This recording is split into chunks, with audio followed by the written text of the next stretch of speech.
The field burned me down, and this is the story of what I built from the ashes. So, I want to tell you what it actually took to build Burn the Couch, not the highlight reel, but the real story.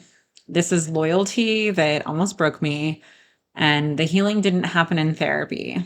The betrayals that I found buried deep in the foundations of our field, and why I finally said, enough is enough. So, if you've ever sat across from a client doing really deep work while quietly wondering, what am I doing? How is this the system? This episode is for you. I'm Dr. Angie. Let's get into it.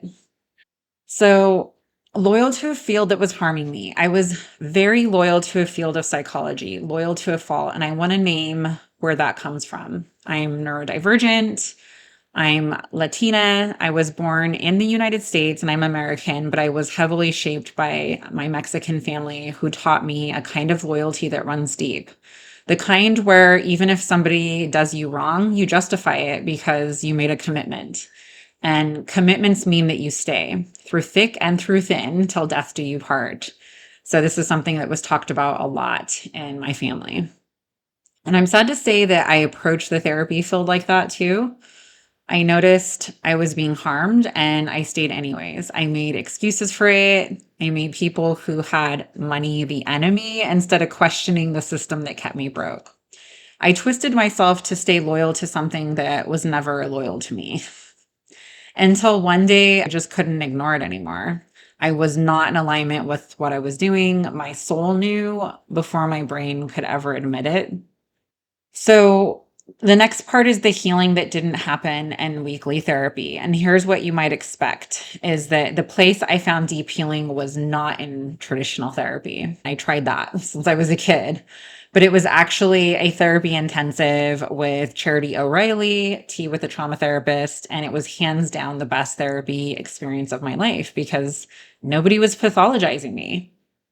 And it was in that space that I discovered something my nervous system had been protecting me from for years. Traumas that would never surface in a weekly 50-minute session because my body never felt safe enough to let them. Charity could relate to me through her own background with sexual assault. And in that safety, repressed memories started to surface. Memories of being trafficked, of being drugged, and not knowing what had happened to me. And it was shocking. It was also clarifying. No wonder I was drawn to this field. No wonder I've worked with sexual assault survivors and felt so fiercely social justice oriented about protecting them. My body knew it. It knew before I did.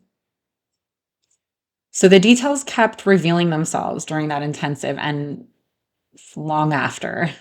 And I share this not for sympathy. I share it because I need you to understand. Weekly therapy, intake forms, symptom checklists, that model got me nowhere. An intensive did. Deep attachment focus, non-pathologizing work did. And that changed everything about how I practice. So waking up to these cracks around the same time I started reading Decolonizing Therapy by Dr. Jennifer Milan and Mad in America is another book. I highly recommend both of them. And I felt sick. It was so hard to read them because I realized I've been pathologizing people. I've spent years pointing the finger at clients saying, look at yourself, see what's wrong with you, self-reflect. Well, the deepest work on myself hadn't even been touched. I had done CBT, DBT, ACT, all of it. And listen, that stuff is good and fine. And it's great for working with kids or doing basic kind of skills. But for deep transformational healing or trauma work, it doesn't go there. And then there was a shame of my own experience as a client, filling out intake forms, signing consent documents, being reduced to paperwork before anyone even looked me in the eye. And look, I understand why some of these protocols exist, but if I decide that I don't want to be pathologized, where is the space for me? So I went looking. I went to alternative healing, homeopathic care, naturopathic care, Chinese medicine. And you know what I found? So much of our field has roots in these practices. They just don't tell us that. Which brings me to the betrayal that really lit me on fire. the betrayal that's built into our trainings. So I started digging into EMDR, and I learned that EMDR wasn't an original as we were taught. Francine Shapiro was trained in NLP. Yes, the Tony Robbins world and hypnosis, those roots are all over the method. Now, people defend her. They say she was a woman doing groundbreaking work, that practitioners of those methods at the time were outcasts, that she had to hide those origins to make it credible, to get the randomized control trials done. And I hear that. I do. I understand that she did the best that she could at the time.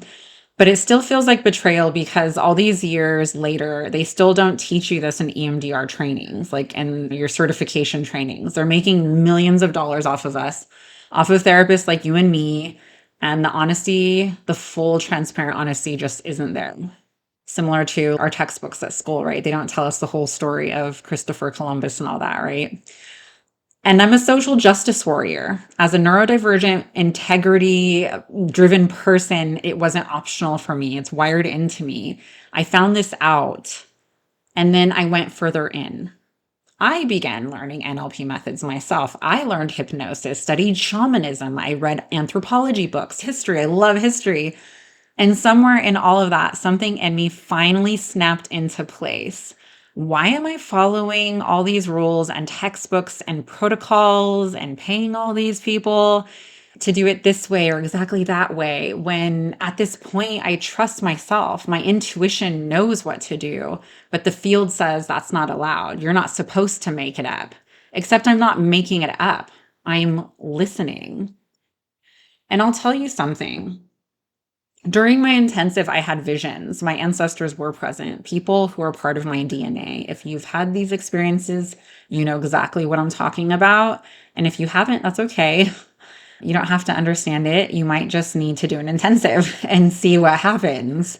A lot of people have awakenings during this work.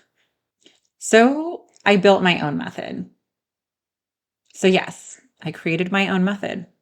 It's built on my wisdom, my intuition, all my years of working with neurodivergent people, being a neurodivergent person myself, raising neurodivergent children, loving neurodivergent family members. And I wanted something that was built for us. And here's the thing. Marsha Linehan built her own method too. DBT came out of her own experience, but she didn't tell us that for decades. She wasn't honest either.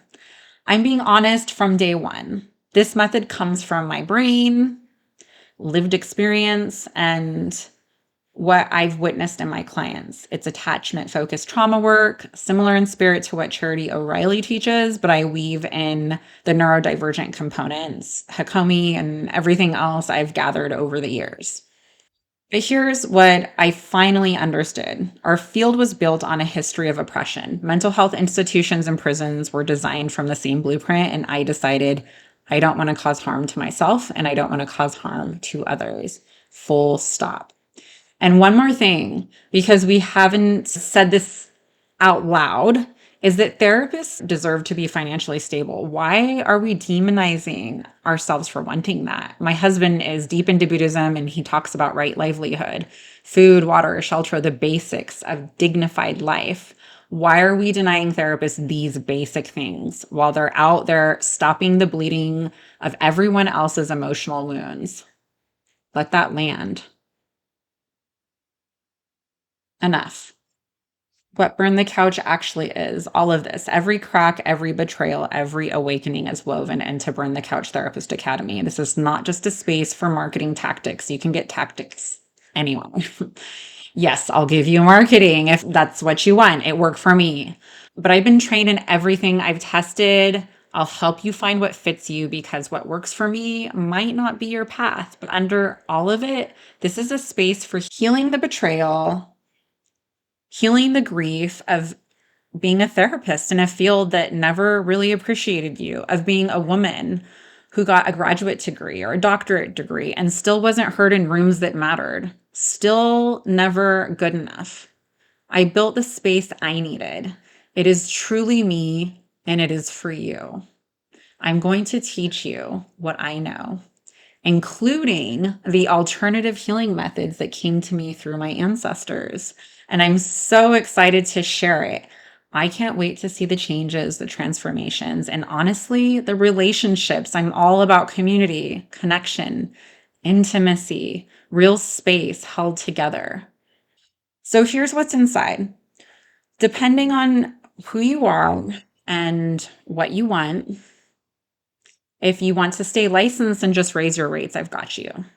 I went from $75 an hour to $400 an hour, and I can walk you through exactly how. And if you want to offer intensives, I'll teach you my method. Attachment focused trauma work with the neurodivergent lens woven all the way through. And if you want assessment as a side hustle, that's in here too. If you want public speaking, getting paid to speak, to consult, to teach, I can help you build that too. Retreats, workshops, I've sold a lot of different things at this point. I'm excited to teach you how to build an income that doesn't depend on one-on-one therapy, session after session until you burn out again. You were made for more than back-to-back sessions and billing. Those are nightmares. You know it, and I know it. The system wasn't built for healers like us. So we're burning it down and we're building something better together. Come be part of this community. Come be the healer you are actually meant to be. I will see you inside.